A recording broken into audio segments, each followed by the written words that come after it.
lately I've been like really seeking God as far as what is my purpose, like what does he want me to do? And so recently I just really been in communication with him about that. And so he basically spoke to me and said, you know, all this knowledge that you have in social media and stuff like that, I want you to use that for me. Wow. Okay. And so when I got the confirmation, I was just like, okay, go, you know, press play. And so then after that, I thought about it. I was like, okay, so what am I going to do? You know, what path do you want me to take? And so I kept, again, like in prayer, talking to him about it. And he was just like, okay, you need to share your story. Okay. And I was very nervous about that. And I was like, God, you know, are you sure? He's like, no, you need to share your story. And so I just walked in faith and got with a nesta. And I was like, you know, this is what God is putting on my heart to do. So it's something that I want to do. And so I did it. I just did it out of faith. And now I can see God working in it and what he wanted to do with it. And so I just know that it's going to be more and more from it. So that's I finally said, you know what? I want to live. I choose life. And so when I decided, okay, I choose life, I started, that's when I started seeking out God. My Lord. And I was like, and literally, I don't know, ladies, if y'all had this moment, but I'm talking about that's when you get, you know, in that quiet space and you get real ugly and you start doing the ugly cry and you're on your face and you're like, Lord, please free me. Like, I don't know where to start. I don't even know how to rebuild my life. I don't know how to get out of this situation, but all I know is I need you. I need your hand on my life. And so I had to get to that breaking point where it was just, it got too much for me to handle, to even touch it. That's why I say everything that I contribute to where I am now, it was nothing but God, because I was so deep in stuff, sis. Okay. Like I had built, and this happens when you start entertaining sin and you build a community around you. Yeah. And so you getting calls and texts every weekend, like, girl, blah, blah, blah, blah, blah, blah. And you know, you getting pulled in. And so he started, literally, I would wake up in the morning, I would have 20 different people trying to get me to do this and that, or even indulge in what's going on, the drama or whatever's going on. And then one day I looked at my phone, sis, and I had nobody. If you had to do a spiritual visual to my story, right? Tar pit. Wow. Tar pit. Sticky. It was sticky. It was hard. It was me. Literally at one point in my life, I was just a finger crying out to God in a tar pit. And he seen me and he pulled me out. And it would try to pull me back in. And I would get out a little bit more, try to pull me back in. And I would get out a little bit more. And then finally he was just like, you know, and it was nothing that I did. It was his hand. He said, look. So all I could do is cry and reach out.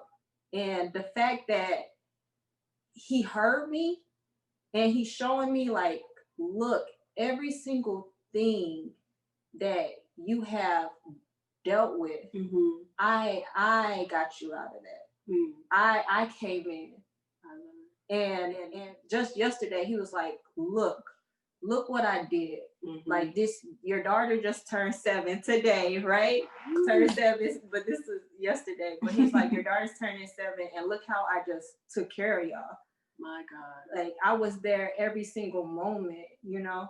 And it was me. Can I go in? Go ahead. Let me go in and tell y'all how amazing God is, okay? Just for a second.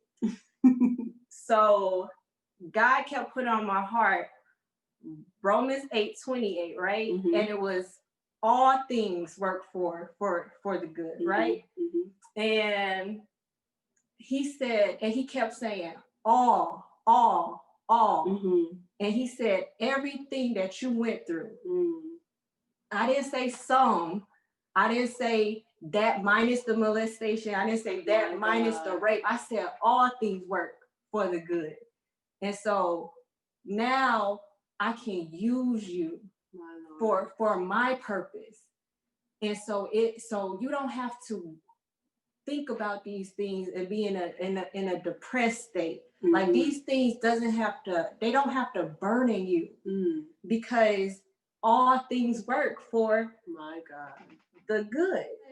And sometimes when you look at your life, you have things that you did and you end up and you always thinking woulda, coulda, shoulda, right? Mm-hmm.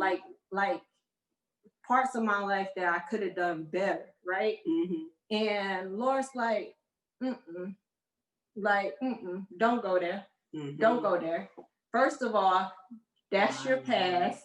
And second of all, I'm using it for you. Wow. So you don't have to feel bad about that. Mm-hmm. Just know that when that girl comes to you and say, look, I've been raped and molested and I'm dealing with this. Mm. Just know that you'll be able to minister to her because you've been there. Just know that when that single mother comes to you and she's like, look, I haven't heard from my child father in years, you'll be able to minister to her. And so literally I'm using everything that you went through for my purpose and for you to draw souls that way. So you don't have to feel anything about those situations. So yeah, that's what I'm at. Amen. I had to look at that point and when you came into our lives here in spring, and I just seen such a progression, such a growth, such like a beautiful spirit to even when I watched that testimony video, I was like, Jessica, like, who, what, like, what are you telling me? Jessica is always laughing, always smiling. You have no limits inside of your love, just so open and beautiful. And I was just like, my God, look at you don't even have to say anything else, but just look at what God has done, how he's just used your story. From just hearing, I'm hearing God inside of Jessica's testimony. And it's just a blessing to have, a young lady come out and just share where she has been and what God has done and where she is now. I'm just so blessed for your deliverance. And just because God did it for you, he can do it for somebody else. I just wanted to be open and let people know that no matter what you go through, like God is with you. He's not gonna let you just fall through the cracks. Like even during those depressed moments and those suicidal moments, he showed me like he was still there. I'm important to God. So it doesn't matter who I don't feel important to. God sees me. God is with me. He can be your best friend. You don't need a best friend in the world. And a lot of times you feel alone. Like it's nice to have friends. Yeah. But what he showed me over time is like, look, I can be your prayer. Like it was the prayer. And so it's that personal relationship with God that will get you through literally everything. That's why I said I'm just a walking testimony. Testimony, victim to victorious is not just reserved for Jessica. It's what God is trying to do in each and every one of us. And he's no respecter of persons. He don't care where you've been, where you come from, he don't care. He just looking for a heart that will say, God, I surrender. God, I let go. God, I give up. God, I'm tired.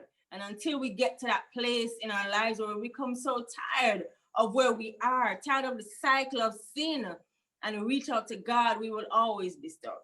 So this is an encouragement for each of you ladies, precious ladies on the call. I know I have a wide age group today, but it is good to be free.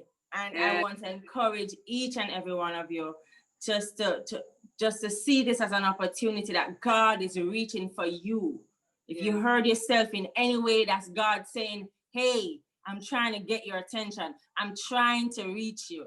Anything that you heard today that you could identify with is God himself trying to make that impression on your heart.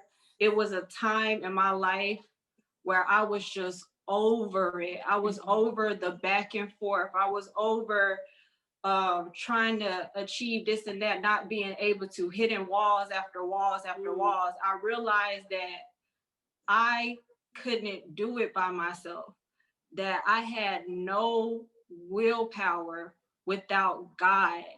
And the fact that he even wanted me after everything that I did was just amazing to me, because I felt like I didn't even deserve salvation. And he heard my cry. Like, he literally came in and was like, okay, I can still use you. I can dust you off. There's nothing that appeals to me about the world anymore, because God has shown me so much on this side. But the first thing you have to do, you have to say, okay, Lord, I am ready to die to myself. You have to make that decision. Like, I have no control over me. And so I just want you to take control. And once you make that decision and he comes in. And when he comes in to restore. He's going to show you what real happiness is. It's not going to have nothing to do with money. It's not going to have nothing to do with a man. Like, I know, I got married and everything, but the best thing that I have right now is my relationship with God. Yes. So I just want to say thank you. I'm like Mama Geneva. I am so encouraged. Hey. I would have never, suspected you may have gone through some of the things that you've gone through, but girl, you came out like gold. It was God, no residue. That's all I could say. No residue.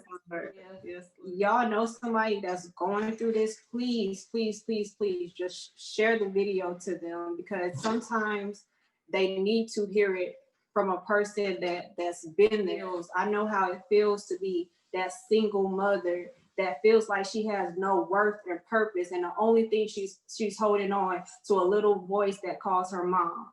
And that's the only thing that's keeping her going. And that you felt like you just messed up your life so bad, and you feel like nobody's in your corner.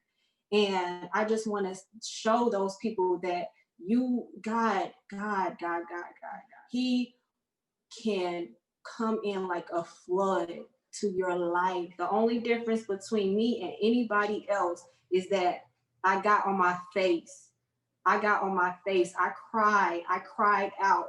I wanted so bad for God to hear me. And I was just desperate. Lord, I don't care what you tell me to do. I'm willing to do it, because this is a mess. So, and once he hears you, he will tell you, look, you need to cut this off. You need to do this better. You need to stop hanging with that. And I'm telling you, like, when you finally make that transition, you don't even want it. Like, I don't even crave going out. I don't even crave the stuff that I was into, because God is enough, and he can be enough. But you have to trust him. You have to make that leap. You have to say, Lord, whatever you do, I'll be obedient to. I'll obey you. There is nothing like freedom. And it's nothing that we can put into words. It's just something literally that you have to decide, okay, I want to feel that.